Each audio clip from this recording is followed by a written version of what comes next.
Sir మన టాలీవుడ్కి top director Rajamouli గారి మీద కూడా విమర్శలు అయితే వచ్చినాయండి. తన ఫ్రెండ్ తన్నే మోసం చేశారని కూడా ఒక ఆయన అయితే వీడియో సెల్ఫీ వీడియో తీసుకుని సోషల్ మీడియాలో కూడా పెట్టారు సార్. దీని మీద కారణం ఏంటంటే దాని విమర్శ అనొద్దమ్మా దయచేసి మీరు మీడియా కూడా. వాడెవడో అది విమర్శ కాదు, వాడు తాగుబోతు వాక్య. ఒక తాగుబోతు మాట్లాడిన మాట అంతే చెప్తే అది విమర్శ కాదు. విమర్శ అంటే మళ్ళీ దానికి బలమైన ఇది ఉంటుంది. ఏ బలము లేదు. ఇది కేవలం ఒక తాగుబోతోడు ఒక హాఫ్ కాన్షియస్ తోటి వీడియో కూడా చూస్తే కూడా సగం కాన్షియస్ ఇంకా తాగుడు మత్తులో మాట్లాడినట్టే ఉంది. వాడు మాట్లాడింది ఇప్పుడు 27 ఏళ్ల క్రితం. 27 ఏళ్ల క్రితం జరిగింది అందరికీ తెలుసు. రాజమౌళి పెళ్లి వివాహము ఎలా జరిగింది, ఏంటి, అమ్మాయి ఎవరు, ఆ అమ్మాయి భర్తను వదిలేసి కాదనుకుని భర్తకి తనతోటి కుదరలేని జీవితం అని వద్దని ఇక అందరికీ తెలిసిన రహస్యమే. ఇదేది సీక్రెట్ కాదు. ఆ సీక్రెట్ నేను బయట పెడతానని నన్ను రాజమౌళి తొక్కేశాడు 27 ఏళ్ళ తర్వాత మాట్లాడు. పిచ్చి మాటల దాని అర్థం ఉన్న మాట్లాడుకోవాలా, తాగుబోతు మాట్లాడు. వాడు ఒక తాగుబోతు. వాడికి స్నేహితుడు వాస్తవమే, అది తెలుసు నాకు. నేను చూశాను. నా ఆఫీసు మధురానగర్లో ఉండగా ఆ రోజుల్లో రాజమౌళి అక్కడ ఒక రూమ్లో ఉండేవాడు. అప్పుడు తన ఫ్రెండే చూశాను 2-3 సార్లు ఇతనితోటి. రాజమౌళి అప్పటికి ఇంకా ఏమిటి రాజమౌళి ఇంకా సీరియల్ కూడా స్టార్ట్ కాల. ఈ సీరియల్ కూడా అప్పుడు సీరియల్ డైరెక్టర్గా కూడా కాల. ఇంకా స్ట్రైవింగ్ ఫర్ పొజిషన్.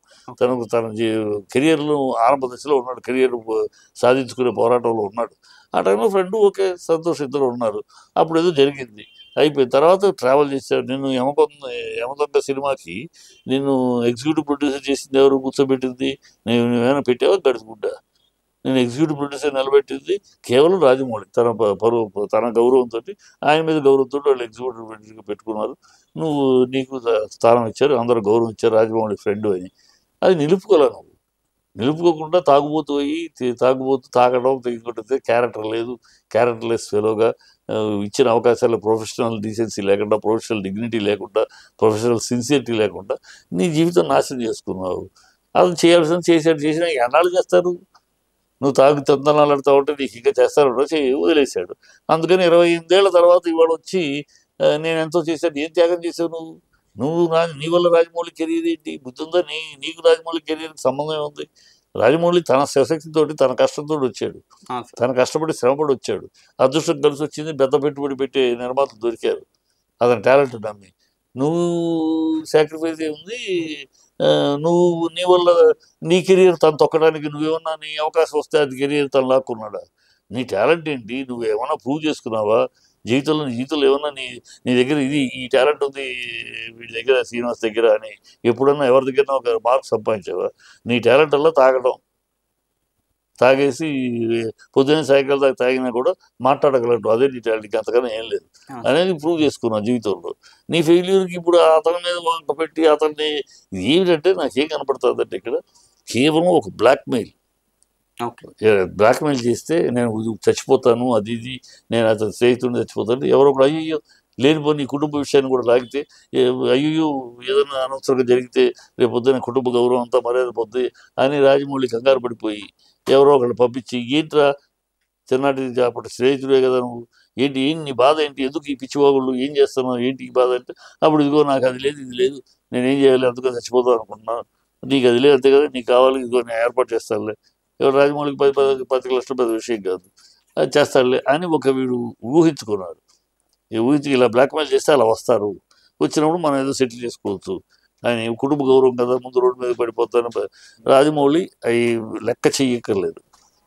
మురిగే కుక్కలకు సమాధానం చెప్పాల్సిన స్థాయిలో రాజమౌళి లేడు. ప్రతి కుక్కకే సమాధానం చెప్పాల్సిన స్థాయి దాట్ ఇస్. ఎందుకంటే తెరిచిన పుస్తకం రాజమౌళి. ఎవరిని మోసం చేసి రాలా, ఎవరిని తొక్కేసి రాలా, ఏ ప్రొడ్యూసర్ని తొక్కి రాలా. ప్రొడ్యూసర్ తన చుట్టూ తిరుగుతూ ఉంటే ఒక ప్రొడ్యూసర్ తొక్కేసే అవసరం ఉంది. అయితే ఒక ప్రొడ్యూసర్ చేయలేకపోవచ్చు. ఆ ప్రొడ్యూసర్ అడ్వాన్స్ ఇచ్చాడు, 2 ప్రొడ్యూసర్ నాకు తెలిసి అడ్వాన్స్ ఇచ్చారు. కానీ అడ్వాన్స్ ఇచ్చినాక ఆ ప్రొడ్యూసర్లు చేయలేకపోవచ్చు. అదే ఉంది. అడ్వాన్స్ తీసుకున్నాక చెయ్యాలి గ్యారంటీ లేదు. ఆ సబ్జెక్టు, ఆ ట్రాక్ నచ్చలేదు, ఆ పద్ధతితో నచ్చలేదు, తను అనుకున్న స్టైల్కి వర్కౌట్ అది కూడా చేయలేదు, మీ డబ్బులు మీకు ఇచ్చేశాడు. సో అదేదో తొక్కటం ఒకటం కాదు కదా. పిచ్చివాగుడు వీడు, వాగేన్ని పిచ్చివాగుడు, అర్ధరహిత వాగుడు, తాగుడు, బ్లాక్మెయిల్ స్కీము తప్పితే లేదు. మెంటల్లీ వీడు మానసిక రోగి అయి ఉండాలి. ఈ 2 కారణాలు కూడా కనపట్ల. ఇది బెస్ట్. అందుకని పవన్ ఇతను మాటకి రాజమౌళి స్పందించాల్సిన అవసరం కానీ సంజయ్ ఇచ్చుకోవాల్సిన అవసరం లేదు. రోడ్లో ఎవడో తాగుపోతే లేదు అవుతూ ఉంటే ఎక్కడ చెప్పుకుంటా కూర్చుంటారు. అది కూడా ఇప్పుడు రాజమౌళి గారు వైఫ్ గారి గురించి కూడా అందులో టాపిక్ అయితే అదే లాగారు. అందుకే అదే చెప్పారు, ఫ్యామిలీ మ్యాటర్ అనేది అదే. అది లాగటం ఎందుకు లాగాయంటే అది వస్తే కుటుంబ గౌరవం బదన పడుతుందేమో అని భయపడతారు, కంగారు పడతారు, వస్తారు. అది బ్లాక్మెయిల్ చేసే వాళ్ళు ఎవడైనా స్కీమ్ అదే. కుటుంబంలో ఆడవాళ్ళని లాగుతారు, లాగితే భయపడతాం. భయపడటం కన్నా ముందు పరువు, కుటుంబ పరువు. ఇవాళ రాజమౌళి ఉన్న పొజిషన్లో ఆ కుటుంబ పరువు పోద్దేమో, కుటుంబ పరువు దెబ్బతింటదేమో అని సరే ఇదో సంగతి చూడు అంటారేమో. పెద్దలైనా రాజమౌళి పట్టించుకోకపోయినా ఏ కాదు మన కుటుంబ విలువ మర్యాద పొందబడేది, వాడు నీ ఫ్రెండే కదా పిలిపించి మాట్లాడు అని అంటారు నార్మల్గా. అలాంటి అవకాశం కొద్ది ఎదురు చూస్తున్నాడు. అది బ్లాక్మెయిల్ స్కీమ్. లేదంటే అసలు మానసిక రోగి, తాగుబోతే తాగి అన్ని పోగొట్టుకుని, చాలామంది ఏంటంటే జీవితంలో అన్ని తాగేసి క్యారెక్టర్ పోగొట్టుకుని అన్ని పోగొట్టుకున్నాక మెంటల్గా అయిపోతారు. పెద్దానికి వాడి మీద తిందా వీడి బాగుంది, వీడి చేసిన తప్పులు కాకుండా ఎవడి వల్ల నేను నాశనమయ్యాను, ఎవడి వల్ల నేను తాగాను, ఈ దౌర్భాగ్యపు మానసిక రోగానికి వీడు అది అయి ఉండాలి మానసిక. కనుక ఇలాంటి మానసిక రోగులు, ఇలాంటి వీధి కుక్కల్లాగా తాగుబోతు కుక్కలు మురిగే వాటికి సమాధానం చెప్పాల్సిన అవసరం, సంజయ్ ఇచ్చుకోవాల్సిన అవసరం రాజమౌళి స్థాయికి అవసరం లేదు. టార్చర్ పెట్టారండి కదా సార్ ఇప్పుడు అంత బ్యాక్గ్రౌండ్ వాడుకొని కూడా.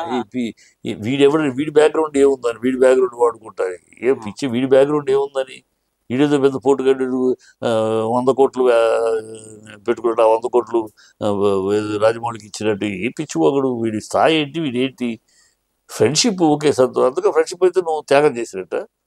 అమ్మాయి నేను వద్దంటే నువ్వు త్యాగం చేయడం ఏంటి? అమ్మాయిని వద్దు, కాంప్రమైజ్ అమ్మాయి వద్దు చీపో అంటే, చీపో నీ ఎదురు జీవితం వద్దంటే నువ్వు కాంప్రమైజ్ ఏంటి? ఏదో త్యాగం ఉంటాడు. నీ చేతగారి దద్దమ్మతనానికి నువ్వు పనికిరాని మొగాడివి, పనికిరాదు, నువ్వు నీ జీవితంలో నీతో ఉంటే మేము అడుగు తినాల్సిందే, నువ్వు పనికిరాని అసమర్థుడివి అని నువ్వు వద్దు అనుకున్నాక నువ్వు త్యాగం ఏంటి? ఇంకా ఈ పిచ్చి మాటలు. ఈ 28 ఏళ్ళు ఏం చేసావు అంటే అలా చెప్తానని అంత ఇప్పుడు రాజమౌళి గారికి ఉన్న బ్యాక్గ్రౌండ్ అంతా వాడుకొని ఇతన్ని టార్చర్ పెట్టలేక, అదే టార్చర్ పెట్టి ఈయన భరించలేక సూసైడ్ చేసుకుంటున్నానని కూడా చెప్పాడు. ఏం పెట్టాడు బాబు, పడికట్టు పదాలు మాట్లాడరు కాదు కదా వాడు ఆ సన్నాసి.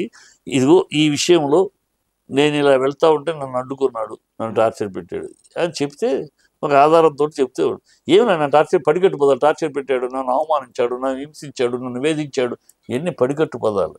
తెలుగులో ఉన్న పడికట్టు పదాలు వాడుకుని ఏదో బదనాం చేద్దాం అనుకుంటే ఎట్లా అండ్ వేస్ట్ అమ్మో. వాడి మెటీరియల్, వాడి మాటల గురించి తాగుబోతు క్లీన్ కనబడుతుంది. వాడు తాగుబోతు ఎదవ, తాగుబోతు మాటలు, తాగుబోతు ఆరోపణలు, తాగుబోతు మోరుగుళ్ళు అంతే. వీటికి అంతా మనం దాని గురించి అసలు చర్చగానే అనవసరం. ఇలా కూడా చాలా మంది సోషల్ మీడియాలో వాళ్ళు తయారయ్యారమ్మా. అదే చెప్పి సోషల్ మీడియాలో అతివాదులు మితవాదులు తయారయ్యారు. ఆ మితవాదులు శుభ్రంగా సోషల్ మీడియాల యొక్క ప్రయోజనం, దాని కమ్యూనికేషన్ తెచ్చుకుంటాము, నాలెడ్జ్ పంచుకుంటాము, నాలెడ్జ్ తెచ్చుకుంటాము, అలా వాడుకుంటారు శుభ్రంగా. ఇంకో అతివాది గ్రూప్ ఉంది. అతివాద గ్రూపే ఈ దరిద్ర గ్రూపు. ఏంటంటే ఎవడో సెలబ్రిటీని గొకటం, దాని మీద ఒక మీడియాలో వైరల్ అవగానే దాని మీద వచ్చే ఎంగిలి మెతుకులు, దానికోసం వచ్చే వ్యూవర్షిప్లో ఎంగిలి మెతుకులు, ఆ ఎంగిలి మెతుకులని నాక్కుంటానికి గొతుకోండి నాకల్లాగా బతికి సన్నాసులు ఈ అతివాదులు ఉన్నారు ఇదే సోషల్ మీడియాలో. ఈ దౌర్భాగ్యాల వల్ల వాళ్ళకి ఈ దౌర్భాగ్యాలు, అందుకని దౌర్భాగ్యాలు ఎప్పుడు ఒకటి అంటాను. ఈ అతివాదులైన దౌర్భాగ్యాలు ఎలా అంటుండంటే, అబ్బా అమ్మ వద్దు అంటే అర్ధరాత్రి అమావాస్య నాడు పుట్టిన అర్భకులు వీళ్ళు. వాళ్ళ బతుకులు అంతే. అర్భకులు వాళ్ళు అజ్ఞానంగా, వాళ్ళు అలాగే ఉంటారు, వికృతంగా ఉంటాయి వాళ్ళ మాటలు, వాళ్ళ విషపూరితంగా ఉంటాయి వాళ్ళ చర్యలు, వాళ్ళ అనైతికంగా ఉంటాయి వాళ్ళ విధానాలు, అరాచకంగా ఉంటాయి వాళ్ళ మాటలు. అలాంటి బాబత్ ఇది, అంతకన్నా ఇంకేం కాదు. ఇది రానున్న రోజుల్లో రాజమౌళి గారి సినిమాల మీద గట్టి ఏమైనా ఎఫెక్ట్ అయ్యే అవకాశం లేదు కదా సార్? చిచి సార్, ఈడెవడమ్మా ఇప్పుడు కూడా ఎఫెక్ట్ ఎప్పుడు ఉంటుందమ్మా. నా మీద ఆరోపణ చేసేవాడు వాడి స్థాయిని బట్టి, వాడి బ్యాక్ ట్రాక్ని బట్టి ఉంటుంది, వాడి ట్రాక్ హిస్టరీని బట్టి ఉంటుంది. వాడు ఒక నిజాయితీ పరుడు, వాడు చాలా సవ్యమైన వాడు, ఒక పద్ధతిలో ఉన్నవాడు, వాడు అలాంటి గతం ఉన్నవాడు అనుకో, వాడు మాట్లాడితే అంత మంచివాడు అంటున్నాడంటే దీంట్లో నిజం ఉంటుంది అని నమ్ముతారు. ఇలాంటి రిఫ్రాఫ్గాడు తాగుబోతాడు మాట్లాడే దానికి విలువే ఉంటుంది. ప్రజలు దీనికి ఏం విలువ ఇవ్వరు. ఎప్పుడైనా విమర్శించేవాడు ప్రతి గాడిద విమర్శిస్తారు, కానీ ఆ విమర్శ ఇచ్చే గాడిదకి విలువ ఉంటే, అది రాజుగారి గాడిద ఇస్తే దానికి విలువ ఉంటుంది, శంకర్ గాడిద విలువ ఉండదు కదా. అది థ్యాంక్ యూ సార్.